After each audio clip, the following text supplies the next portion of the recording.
అందరికీ జేబీఎం. నేను Rajesh Mahasena. Welcome to Mahasena media. ఒక ఆహ్వానం అండి. చలో కాకినాడ.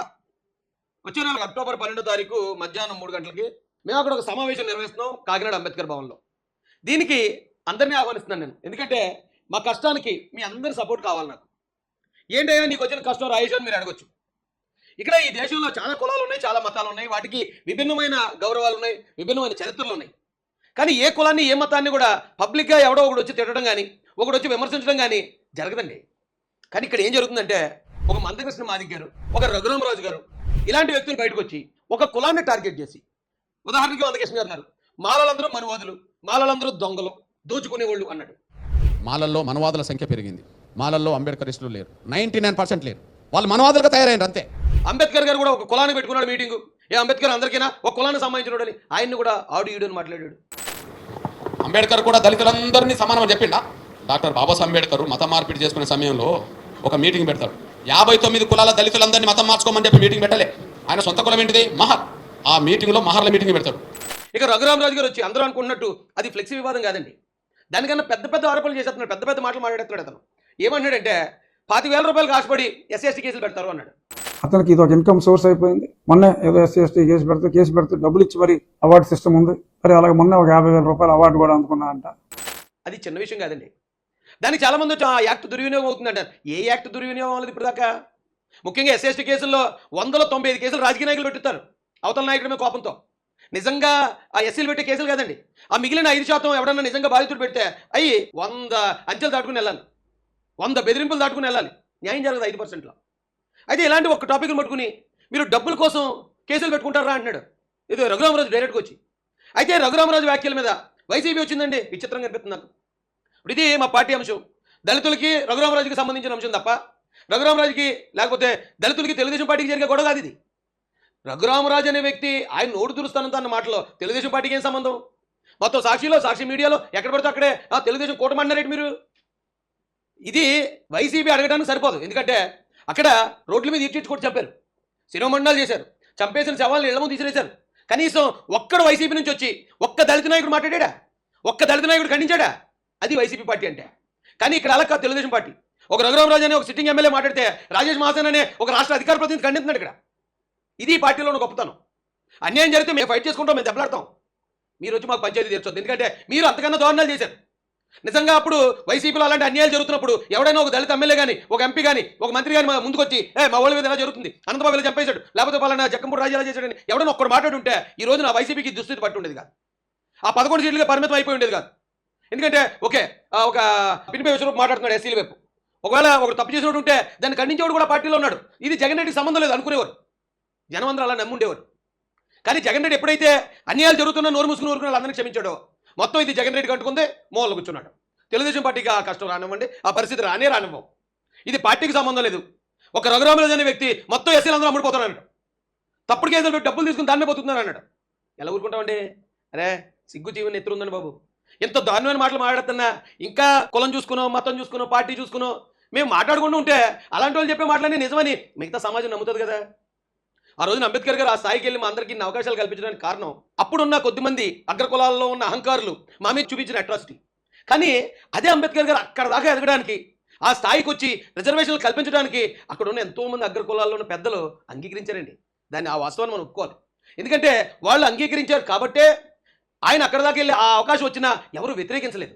ఎందుకు వ్యతిరేకించలేదంటే అది అంబేద్కర్ గారి గొప్పతనం. ఎందుకు? ఆయన జరుగుతున్న కష్టాలని, నష్టాలని, అవమానాలని అందరికీ సమాజానికి అర్థమయ్యేలా చెప్పారు. సమాజానికి అర్థమయ్యేలా చెప్పి ఆ సమాజం యొక్క మద్దతు కూడా కూడగట్టారు. ఇతర కులాల సపోర్ట్ లేకుండా ఏ ఉద్యమం కానీ ఏ పోరాటం కానీ విజయం సాధించలేదు. ఒక కులం పునాదుల మీద ఒక జాతిని కానీ నీతిని కానీ నిర్మించలేమన్నారు బాబాసాహెబ్ అంబేద్కర్ గారు. ఒక కులంతో ఏమీ చేయలేము. ఇతర కులాలకు కూడా జరుగుతున్న అన్యాయాన్ని తెలియజేయాలి. ఆ ప్రయత్నమే ఇది. ఎస్సీల రిజర్వేషన్ల వర్గీకరణ పేరుతో జరుగుతున్నది కానీ ఎస్సీల మత స్వేచ్ఛని దుర్వినియోగపరచడం, దానికి వ్యతిరేకమైన నిర్ణయాలు తీసుకోవడం కానీ దీనికి సంబంధించిన వివరాలు ఒక ఎస్సీలకు మాత్రమే కాదండి ఇతర కులాలకు కూడా తెలియజేయాలి. వారి మద్దతు కూడా మాకు కావాలి. ఎందుకంటే ఈ రాష్ట్రాన్ని నాశనం చేసే ఒక జగన్మోహన్ రెడ్డి లాంటి వచ్చినప్పుడు ఈ రాష్ట్రం కోసం మేము నిలబడి మేము పోరాడాం, అన్ని కులాల కోసం, అన్ని మతాల కోసం. ఇప్పుడు మేము చెప్పే వాదనలో వాస్తవం ఉంటే నాకు సపోర్ట్ చేయండి. మీ అందరి సపోర్ట్, మీ అందరి ఆశీస్సులు కూడా కావాలి నాకు. నేను ఇదే వేరే అగ్రకులాల మీద పోరాటం కాదు. ఇది జరుగుతున్న అన్యాయాన్ని అగ్రకులాలకి, నిమ్న కులాలకి అన్నింటికి తెలియజేసే ప్రయత్నం. ఈ కార్యక్రమానికి రావాల్సిందిగా ప్రతి ఒక్కరిని రిక్వెస్ట్ చేస్తూ ఆహ్వానిస్తున్నాను. ఇది నా ఒక్కడి కార్యక్రమం అయితే కాదు, నా ఇంట్లో పని ఏం కాదు. ఎవరో ఒక ట్రిబులర్ వచ్చి మాట్లాడుతున్నా, అంబేద్కర్ గారిని అవమానించేస్తున్నా, మీరు దాని మీద ఆధారపడతారు, దీని మీద ఆధారపడతారని మాట్లాడినా, మందకృష్ణ లాంటి వచ్చి ఒక కులాన్ని మీరు దొంగలరా, దోపిడీదారులరా, మీరు మనవోదలరా అని తిడుతున్నా, సిగ్గు ఎక్కువ లేకుండా ఇంట్లో పడుకుని భార్యతోటో అమ్మతోటో చిల్లీ చికెను ఇంకోటి ఏదో చేయించుకుని టీవీలో సీరియల్ చూసే టైప్ నేనైతే కాదు. అలాంటి ఎవడన్నా ఉంటే ఇళ్లలో పడుకోండి. లేదు, ఇప్పుడు మనం ఇంత అవమానం పడుతున్నాం, మన పిల్లలు ఇంకా దారుణమైన అవమానాలు పడే పరిస్థితులు వచ్చేస్తాయి. ఇప్పుడు మనం మాట్లాడకపోతే, కనీసం వ్యతిరేకతను వ్యక్తం చేయకపోతే ఇంకెందుకురా మన బతుకులు? కాబట్టి ఆ వ్యతిరేకత నిరసన వ్యక్తం చేయడానికి, ప్రభుత్వాలకు తెలియజేయడానికి, ఇది ప్రభుత్వానికి వ్యతిరేకంగా జరిగేది కాదు. చంద్రబాబు నాయుడు గారి దగ్గర గొప్పతనం ఏంటంటే పార్టీలో కాపులు, కమ్మలు, రెడ్లు, ఎస్సీలు, బీసీలు, ఎస్టీలు అందరికీ అవకాశం ఇస్తాడు. ఎందుకు నాయకులుగా అందరికీ అవకాశం ఇస్తారంటే ఆ కులానికి ఏదైనా సమస్య వస్తే ఆ తరపున మాట్లాడి గవర్నమెంట్ తోటి ఆయన కమ్యూనికేట్ చేస్తారని. అంతేగాని మన కులానికి అన్యాయం జరిగినా మనం మాట్లాడుకుంటూ ఉంటే అది పార్టీ గమనించదు. పార్టీ గమనించినప్పుడు మా కులానికి అన్యాయం జరిగిన ఈ పార్టీ గమనించలేదు, సరే మేము పక్క పార్టీకి వెళ్ళిపోతాం, వాళ్ళు మమ్మల్ని ఇప్పుడు రమ్మంటున్నారని చెప్పి పార్టీకి నష్టం జరిగే పరిస్థితి వస్తుంది. ఆయన అందుకే అన్ని కులాల్లో ఉన్న నాయకులకి సమానమైన అవకాశాలు ఇస్తారు. అన్యాయం జరిగినప్పుడు అన్యాయం అని చెప్పండి ఆయనకి. గవర్నమెంట్ దగ్గర తీసుకెళ్ళాలి. ఇప్పుడు ప్రధానమంత్రిగా మోడీ, ముఖ్యమంత్రిగా చంద్రబాబు నాయుడు గారు, అక్కడ ముఖ్యమంత్రిగా రేవంత్ రెడ్డి గారు ఉన్నారు. వీళ్ళే అన్ని కులాలకి, అన్ని మతాలకి వాళ్ళే పెద్దలు. ఎవరికి ఏ కష్టం వచ్చినా వాళ్ళ దగ్గరికి తీసుకెళ్ళాలి.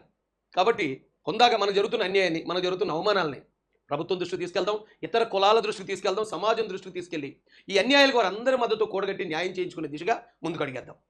అవకాశం ప్రతి ఒక్కరు రండి. ఇది నీ లీడర్షిప్, నా లీడర్షిప్, అలాంటిదా, ఇదేం కాదు. దీనికి ఎవరి దగ్గర మేము ఒక రూపాయి అడిగే పరిస్థితి లేదు, అవకాశం లేదు, ఆలోచన కూడా లేదు. ఒకవేళ ఎవరైనా ఎక్కడన్నా వచ్చి మేము ఇలా చేస్తున్నాం, అలా చేస్తాం, ఆశానాడు ఎవరు అడగడం. కానీ మిస్యూజ్ చేసే వాళ్ళు ఎవరైనా బయట వాళ్ళు కూడా దీన్ని మిస్యూజ్ చేసే అవకాశం ఉంది.